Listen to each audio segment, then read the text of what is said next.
Online कक्षाओं में आप सभी लोगों का स्वागत है। आज हम पढ़ रहे हैं विषय हिंदी में पाठ 5 मिठाई वाला।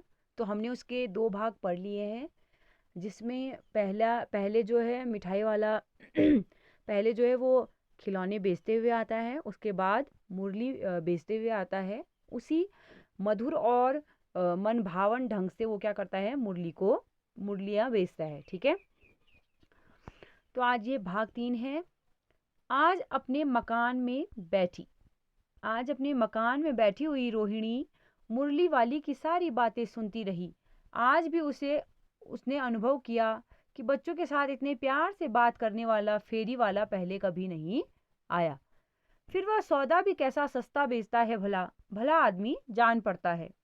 समय की बात है, जो बेचारा इस तरह मारा मारा फिरता है, पेट जो न कराए सो थोड़ा। तो आज जो है रोहिणी अपने मकान में बैठी हुई जो है मुरली वाली की सारी बातें सुन रही थी। ठीक है ना, मुरली वाला अभी क्या था, दूर गलियों में, मतलब वही अगल बगल की गलियों में ही उसी प्रकार से गाते हुए जा रहा था। तो जो रोहिणी थी वो सोच रही थी कि मतलब बच्चों के साथ इतने प्यार से बात करने वाला फेरी वाला आज तक कभी नहीं आया, वो ऐसा सोच रही थी, है ना। और सोच रही थी कि वो कितना सस्ता सौदा बेचता है, यानी कि जो सामान है वो भी कितना सस्ता बेचता है और भला आदमी लगता है ना। समय की बात है, जो बेचारा इस तरह क्या कर रहा है, मारा मारा फिर रहा है, पेट जो न कराए, यानी कि अपने पेट के लिए ये सब करना पड़ता है। ठीक, तो इसी समय मुरली वाले की क्षीण क्षीण स्वर दूसरी निकट की गली से सुनाई पड़ा। बच्चों को बहलाने वाला मुरलिया वाला। इसी समय मुरली वाले का क्षीण स्वर, क्षीण यानी कि बहुत ही कम आवाज, ठीक है ना। जैसे जैसे वो दूर होते जा रहा था वैसे वैसे उसकी आवाज क्या हो जा रही थी, कम हो जा रही थी। ठीक है ना। तो रोहिणी इसे सुनकर मन ही मन कहने लगी, और स्वर कैसा मीठा है इसका। ठीक, तो बहुत दिनों तक रोहिणी को मुरली वाले का वह मीठा स्वर और उसके बच्चों के प्रति वह स्नेहसिक्त बातें याद आती रही। स्नेहसिक्त यानी कि प्रेम से भरा। ठीक, तो महीने के महीने आए और चले गए, फिर मुरली वाला ना आया। धीरे धीरे उसकी स्मृति भी क्या हो गई, क्षीण होती गई। ठीक है, धीरे धीरे उसकी जो यादें थी वो भी क्या होती गई, खत्म होती गई। ठीक, फिर है भाग 4 8 मास के बाद। ठीक है ना, पहले के बाद था वो पहले आया था वो खिलौने बेचने, उसके बाद 6 महीने के बाद आया था 8 मास बाद, यानी कि 8 महीने बाद वो आया।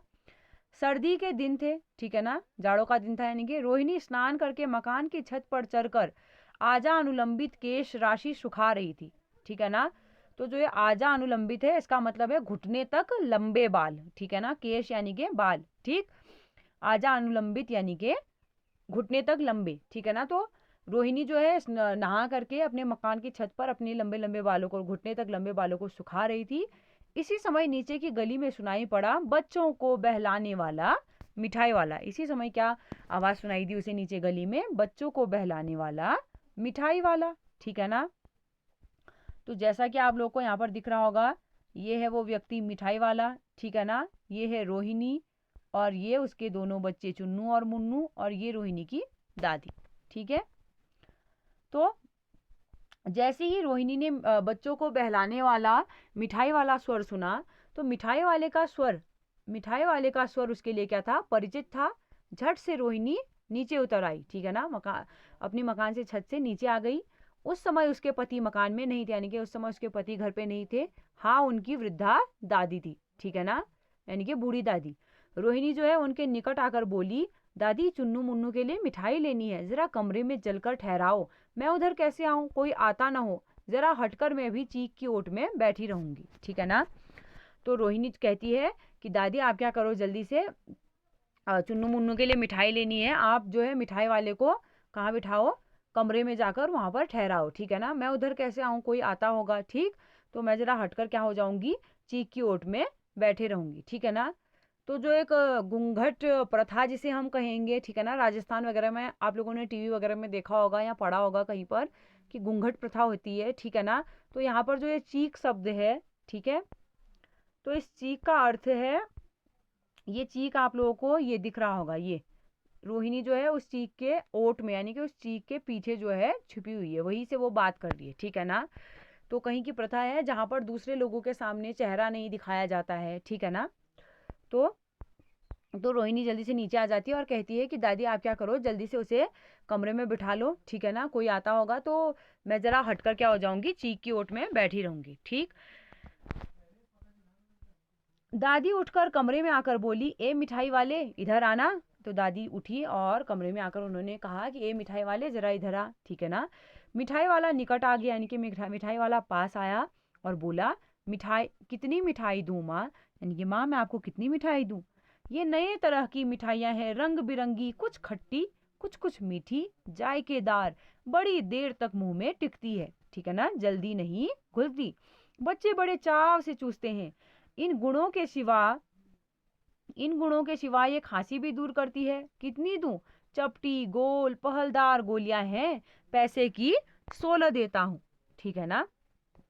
तो मिठाई वाला क्या हुआ, निकट आ गया, ठीक है ना। तो जैसे मिठाई वाले से दादी माँ ने पूछा कि इधर आने के लिए कहा, तो मिठाई वाला बोला कि कितनी मिठाई दूं मैं आपको, है ना। तो मिठाई वाला अपनी मिठाइयों की तारीफ करने लगा कि कुछ रंग बिरंगी हैं, कुछ खट्टी हैं, कुछ कुछ मीठी हैं, कुछ जायकेदार यानी कि बड़ी मज़ेदार हैं, ठीक है ना, और बड़ी देर तक मुंह में टिकी रहती हैं, यानी कि जल्दी नहीं घुलती, ठीक है ना। बच्चे बड़े चाव से चूसते हैं, ठीक। इन गुणों के सिवा ये क्या करता है, खांसी भी दूर करती है, ठीक। फिर आगे मिठाई वाला कहता है कि कितनी दूं? चपटी है, गोल पहलदार गोलियां हैं, मैं 1 पैसे की 16 देता हूँ, ठीक।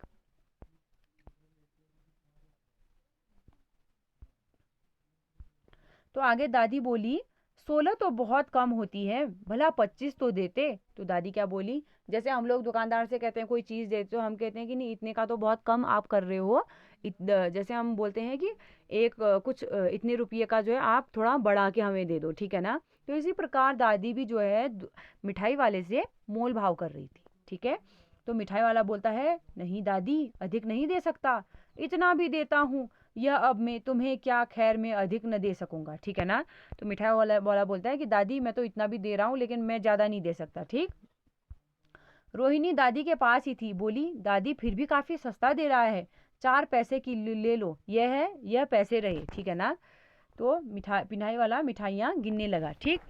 तो रोहिणी कहने लगी कि दादी फिर भी सस्ता ही दे रहा है, आप क्या कर लो, 4 पैसे की ले लो, ठीक। मिठाई वाला मिठाई गिनने लगा। तो 4 की दे दो, अच्छा 25 नहीं सही 20 ही दो। अरे हाँ मैं बूढ़ी हुई, मोल भाव और मुझे ज़्यादा करना आता भी नहीं। तो दादी बोली, चलो चलो अच्छा 25 नहीं दे रहे हो तो 20 ही दे दो पैसे की, है ना। चलो अच्छा अब तो मैं बूढ़ी हो गई हूँ, इसलिए जो है मुझे ज़्यादा मोल भाव करना नहीं आता, ठीक। तो रोहिणी ने कहते हुए दादी के पोपले मुंह से जरा सी मुस्कुराहट फूट निकली, ठीक है। तो यहाँ पर जो ये पोपले मुंह से है तो इसका मतलब है जिस मुंह में दांत ना हो, ठीक। तो रोहिणी ने दादी से कहा, दादी इससे पूछो तुम इस शहर में और कभी भी आए थे या पहली बार आए हो, यहाँ के निवासी तो तुम हो नहीं। तो रोहिणी जो है जो चीख की ओट से, ठीक है ना, उस पर्दे के पीछे से बोलती है कि जो है दादी इससे पूछो कि तुम यहाँ पहले भी आए थे इस शहर में, या फिर मतलब तुम इस शहर में और कभी भी आए थे या फिर पहली बार आए हो, तुम यहाँ के निवासी तो हो नहीं, ठीक है ना। तो दादी ने इस कथन को दोहराने की चेष्टा ही की थी, यानी कि दादी इस बात को दोहराकर मिठाई वाले से कहनी वाली थी कि उससे पहले ही मिठाई वाला बोला, क्या बोला मिठाई वाला बोला कि पहली बार नहीं और भी कई बार आ चुका हूँ, ठीक है ना। तो रोहिणी ने चीख के आड़ से ही बोला, पहले यही मिठाई बेचते हुए आए थे या कोई और चीज़ लेकर, ठीक है ना। तो रोहिणी बोलती है कि पहले तुम यही मिठाई लेकर आए थे या कोई और चीज़ लेकर आए थे, ठीक।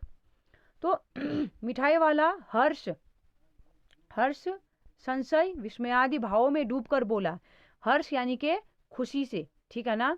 संशय यानी के थोड़ा सा वो क्या हो गया, संशय यानी कि उसके मन में थोड़ी सी कुछ बातें जो है वो हो गई, हैरानी नहीं कहेंगे, हाँ। हर्ष यानी कि बड़ी थोड़ा सा खुशी हुआ उसे, थोड़ा सा शक जैसा हुआ, और विस्मयाद यानी कि थोड़ी हैरान भी हुआ वो, ठीक है ना। तो इन सब भावों में वो डूबकर बोला, इससे पहले मुरली लेकर आया था और उससे पहले भी खिलौने लेकर। तो बोला कि इससे पहले मैं मुरली लेकर आया था और उससे पहले मैं खिलौने लेकर। रोहिणी का अनुमान ठीक निकला। अब तो वो उससे और भी कुछ बातें पूछने के लिए अस्थिर हो उठी। अस्थिर यानी कि जो ठहरा हुआ होना, यानी कि नहीं व्याकुल हो जाना, ठीक। वह बोली, इन व्यवसायों में भला तुम्हें क्या मिलता होगा। तो रोहिणी जो है और उससे पूछने के लिए क्या बोली कि इन व्यवसायों से तुम्हें और क्या मिलता होगा, ठीक। तो वह बोला, मिलता भला क्या है, यही खाने भर को मिल जाता है, कभी नहीं भी मिलता है, पर हाँ संतोष, धीरज और कभी कभी असीम सुख जरूर मिलता है, और यही मैं चाहता भी हूँ। तो वह बोला कि मुझे मिलता तो कुछ नहीं है, कभी कभी खाने को मिलता है, कभी नहीं भी मिलता है, पर मुझे संतोष मिल जाता है, धीरज मिल जाता है, कभी कभी बहुत ही ज़्यादा सुख मुझे मिल जाता है, ठीक है ना। तो सो कैसे वह भी बताओ। अब व्यर्थ उन बातों की चर्चा क्यों करूं, उन्हें आप जाने ही दे, उन बातों को सुनकर आपको दुख ही होगा। तो रोहिणी पूछती है कि वो कैसे बताओ, तुम्हें मतलब कभी खाना नहीं मिलता है, कभी मिल भी जाता है, फिर भी तुम्हें जो इतना सुख संतोष कैसे मिलता है, बताओ। तो मिठाई वाला कहता है कि अब उन जो वो बातें हैं उनको आप क्या कर दो, जाने दो, उन बातों को अगर सुनोगे आप तो आपको दुख होगा, ठीक है ना। तो रोहिणी बोलती है, जब इतना बताया है तब और भी बता दो, मैं बहुत उत्सुक हूँ, तुम्हारा हट जाना होगा, मिठाई मैं और भी ले लूंगी, ठीक है ना। तो रोहिणी कहती है कि जब तुमने इतना बता दिया है तो और भी बता दो, मैं बहुत क्या हूँ, उत्सुक हूँ, मैं जानने के लिए बहुत ही बेचैन हूँ, तुम्हारा कोई हर्जा नहीं होगा, मैं मिठाई और भी ले लूंगी, ठीक। तो मिठाई वाला जो है अतिशय गंभीरता के साथ मिठाई वाले ने कहा, मैं भी अपने नगर का एक प्रतिष्ठित आदमी था, मकान, व्यवसाय, गाड़ी घोड़े, नौकर चाकर सभी कुछ था, स्त्री थी, छोटे छोटे दो बच्चे भी थे, मेरा वह सोने का संसार था। बाहर संपत्ति का वैभव था, भीतर सांसारिक सुख था। स्त्री सुंदर थी, मेरी प्राण थी, बच्चे ऐसे सुंदर थे जैसे सोने के सजीव खिलौने, उनकी अटखेलियों के मारे घर में कोलाहल मचा रहता। समय की गति, विधाता की लीला, अब कोई नहीं है। दादी, प्राण निकाले नहीं निकले, इसलिए अपने उन बच्चों की खोज में निकला हूँ। वे सब अंत में होंगे तो यही कहीं, आखिर कहीं न जन्मे ही होंगे। उस तरह रहता, घुल घुल कर मरता, इस तरह सुख संतोष के साथ मरूंगा। इस तरह के जीवन में कभी कभी अपने उन बच्चों की एक झलक सी मिल जाती है, ऐसा जान पड़ता है जैसे वे इन्हीं में उछल उछल कर हंस खेल रहे हैं। पैसों की कमी थोड़ी ही है, आपकी दया से तो पैसे तो काफी है, जो नहीं है इस तरह उसी को पा जाता हूँ। तो जो मिठाई वाला है वो जो है बड़ी गंभीरता से कहता है कि मैं भी क्या था, एक समय में अपने नगर का प्रतिष्ठित आदमी था, ठीक है ना। मेरे पास मकान था, मेरा अपना व्यवसाय था, गाड़ी घोड़े थे, नौकर चाकर सब कुछ था, ठीक है ना। मेरी पत्नी थी, दो मेरे छोटे छोटे बच्चे भी थे, मेरा वह क्या था, सोने का संसार था। बाहर जो है संपत्ति का वैभव था और भीतर मेरा सांसारिक सुख था। स्त्री सुंदर थी, मेरी प्राण थी, बच्चे ऐसे सुंदर थे जैसे सोने के सजीव खिलौने, उनकी अटखेलियों के मारे, यानी कि मेरे बच्चे इतने सुंदर थे जैसे ऐसा लगता था कि सोने के खिलौने हो, ठीक है ना। उनकी अटखेलियां यानी कि शरारतें, ठीक, उनकी शरारतों से मेरा घर क्या होता था, एकदम कोलाहल यानी कि शोर मचा रहता था घर में, ठीक। समय की गति ऐसी आई कहें या फिर विधाता की लीला कहें, यानी कि भगवान ने पता नहीं क्या जो सोचा, अब कोई भी नहीं है। दादी, तो मिठाई वाला दादी से कहता है कि दादी, प्राण निकाले नहीं निकले, मैंने जो है कितनी कितनी बार जो है अपने प्राण लेने चाहे लेकिन प्राण नहीं गए, ठीक। इसलिए मैं अब अपने उन बच्चों की खोज में निकला हूँ। आगे मिठाई वाला कहता है कि वे बच्चे शायद होंगे तो यहीं कहीं, आखिर उन्होंने कहीं ना कहीं तो जन्म लिया ही होगा, है ना।